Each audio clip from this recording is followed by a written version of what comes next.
Esta es una producción de Grupo Fórmula. Encuentra más contenido como este en radioformula.mx. Me da siempre gusto poder saludar y espero se encuentre bien de salud, junto con su familia Arturo Sánchez Gutiérrez, decano de la Escuela de Gobierno del TEC de Monterrey, y quien nos ayuda a comprender pues todo lo que está sucediendo en el ámbito político. Arturo, qué gusto saludarte, ¿cómo estás? Muy buenos días. Bien, mi querido Jaime, un abrazote muy fuerte, ya sabes que se te aprecia mucho y estamos Muchas gracias, listos pues con noticias todos los días que sorprenden más allá de la política del coronavirus, ¿no? Y así será en todos los países, o aquí especialmente, como dice el presidente, somos, ¿qué palabra utiliza? ¿Que somos una sociedad muy politizada o con poco alfabetismo político? Es que ya no me hago bolas y luego con los conceptos. ¿Qué pasa con nuestra sociedad y la política? ¿Sí o no, como dice el presidente? Mira, yo creo que están confluyendo varios fenómenos. Primero, evidentemente, el contexto es el coronavirus, pero al mismo tiempo el presidente se vio en la necesidad de explicar el problema económico que tiene el país. No quiere decir que sea una crisis económica solamente de México, pero necesitó darle un contexto particular para sustentar sus políticas. Fíjate que es muy curioso cuando el día de ayer él anuncia este texto de 30 cuartillas en el cual explica cuál es la visión de la política contra el coronavirus.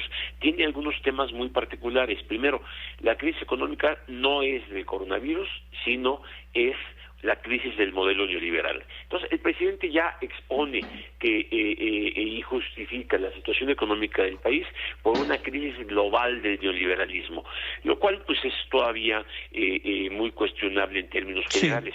Y luego, con base en ese tipo de situaciones, de explicaciones, en esa interpretación, concentra todas las decisiones en lo que él denomina en la categoría del pueblo. Y entonces, dado que el neoliberalismo favorecía a los ricos, ahora es el pueblo el que tiene que tomar decisiones. Y entonces, pero el pueblo, ¿qué es el pueblo? El pueblo soy yo también, ¿no? Exacto, pero el asunto es el pueblo concentrado en la representación del pueblo que ejerce, desde luego, el presidente de la República y los gobiernos emanados de la votación popular, que en este caso pues es muy concentrado en la figura de el presidente de la República. Y menciona 3 puntos: deben manejar el control político, deben manejar la administración de los recursos, el sector privado que no cumpla ahora deberá ser sancionado, y una nueva categoría que dice: ya no importa medir el Producto Interno Bruto, el PIB, lo que importa medir es la felicidad de la gente.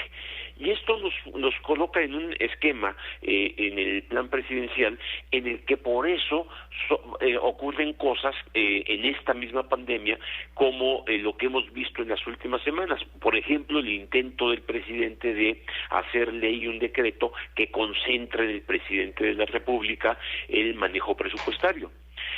O, por ejemplo, lo que estábamos viendo en estos días, un decreto en el cual, ya no hay que hacer uso o privilegiar o favorecer las energías limpias para generar electricidad, sino que la Secretaría de Energía será la que debe dar todos los permisos, establecer todos los límites para que sean más bien las energías que decida el gobierno cómo se produzcan. Y esto es pues un poco también una estrategia que le da y concentra en el Estado mexicano todo el tipo de manejo del control de las energías. Por eso la energía, que es un elemento fundamental, está regulado por el Estado. Pero lo que se había avanzado era que pudiera participar la iniciativa privada en la generación de varias energías, y ahora un poco como que se quiere retomar el control rígido, vertical, por parte del Estado de toda la regulación de la energía, y entonces quedan fuera ya muchos proyectos que venían gestándose con base en la participación de la iniciativa privada. Por eso es que si tú ves los periódicos el día de hoy, ya los revisaste al principio del programa, pues hay una gran crítica del sector privado de por qué este tipo de decretos violan leyes, violan incluso el Tratado de Libre Comercio, porque había un mercado libre y abierto para la generación de energías en este tipo de tratados, y el presidente de la República responde con un plan económico diciendo: estas no son ocurrencias, es una reflexión, lo que estamos haciendo es darle al pueblo el poder para tomar decisiones, y en consecuencia, como el pueblo lo representa o lo quiere representar él, o él siente que la representación del pueblo está en él, pues entonces toma ese tipo de medidas, lo cual pues va a generar y está generando un tipo de debate político otra vez muy polarizante, otra vez poco incluyente de puntos de vista. Para nada se toma en cuenta iniciativas que pudieran ser de colaboración por parte de la iniciativa privada. Se dice que el aporte a la energía del sector privado es prácticamente nulo, lo cual pues no es el caso, porque muchas empresas generan su energía para poder funcionar. En fin, sí es una interpretación de la política en medio de la pandemia, queriendo utilizar la propia pandemia como una alerta de la crisis de un modelo neoliberal que, bueno, pues justamente está más vigente que nunca. La prueba más clara es que el propio presidente elogia que el TEMEC se va a echar a andar muy pronto, y que eso va a beneficiar a las clases medias. Exactamente, pero el libre comercio es justamente uno de los símbolos más claros del neoliberalismo.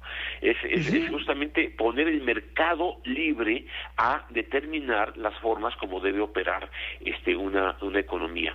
Y entonces resulta una especie de contradicción, ¿no?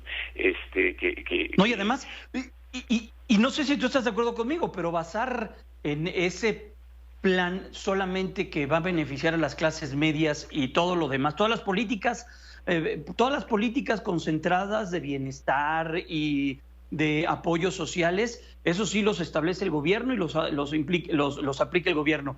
Y para ese 30%, porque hasta hace muy bien la diferencia, y para el otro 30%, el Tratado de Libre Comercio, porque eso va a permitir hacer negocios, pero es una acción que llega desde Estados Unidos, que sí, el gobierno mexicano y su gobierno concluyeron en la firma y en lo que se conoce como el TEMEC, pero poner todas las canicas en el TEMEC para el bienestar de ese 30% de la población, y también utilizó el término del coeficiente de Gini, esta gráfica que es bien difícil poder abordarla en tan pocos minutos, pero que no es tan cierto lo que está señalando en ese tema de la desigualdad, porque el Gini efectivamente señala alguna situación, pero que en el conocido como término neoliberal, pues no, la desigualdad se acortó un poco en nuestro país. Sí, mira, aquí ocurren varias cosas. Para justificar justamente este tipo de argumentación se utilizan estos mecanismos, pero se utilizan muy a la conveniencia de la interpretación. En efecto, sí hay un problema de desigualdad en el país, eso no es tremendo. No es posible negarlo. Sin embargo, la forma como se mide la pobreza y los diferentes niveles de pobreza deben ser analizados para poder de una manera específica para plantear soluciones concretas para cada nivel y en cada incluso región del país.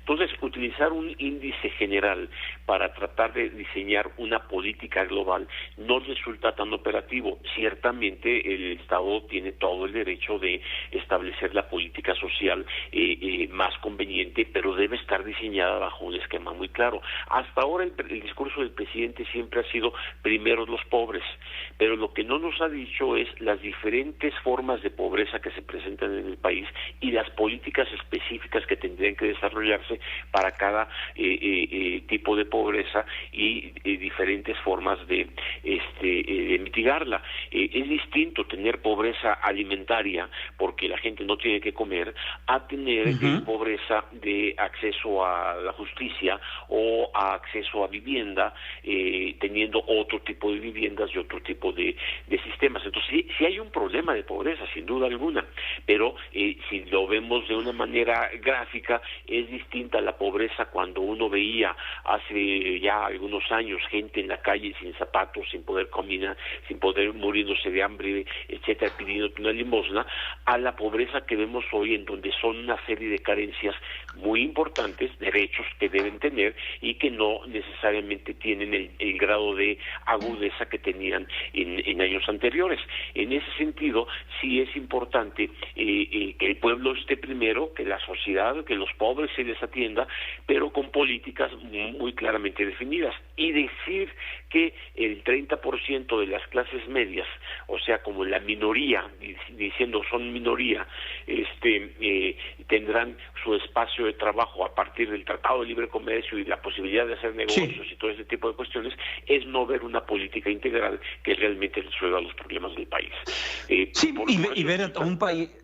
Y ver a un país como es México, ¿no? Con esas diferencias sí muy marcadas, pero que todos somos y todos requerimos de unas directrices gubernamentales y también planes gubernamentales, y más en una crisis con las condiciones como COVID-19 las ha creado. Arturo, muchas gracias. Llegamos al final. Gracias. ¿Y cómo van las cosas en 20 segundos en el TEC? Ahí vamos, muchos proyectos, muchas investigaciones, echándole ganas para colaborar en lo que se puede, justamente haciendo planes de coordinación, incluso con gobiernos estatales, para poder tener políticas alternativas. Arturo, te abrazo y deseo que estés muy bien, la familia también. Gracias por todo y estamos en contacto. Estamos en contacto. Un abrazote, mi querido Jaime.